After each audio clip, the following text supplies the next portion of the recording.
dumalaw sa aking mag-iinag sa ospital ng PCNC. So ngayon, nandito na ako sa loob. Ito yung pinuntahan ko. Sobrang payat na siya. Sana merong maawa dyan.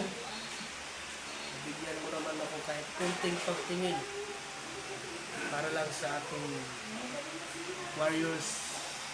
Payat na siya. Ayan.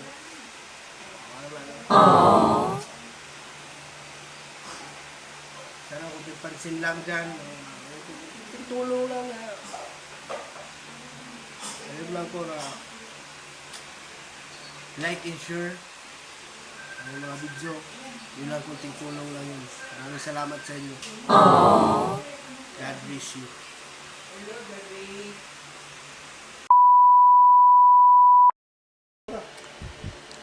Wait lang. Okay naman yun. Create ka na, boy. Oh. Maray, parang walang tatay. No? Walang papa? Pangit ang buhok.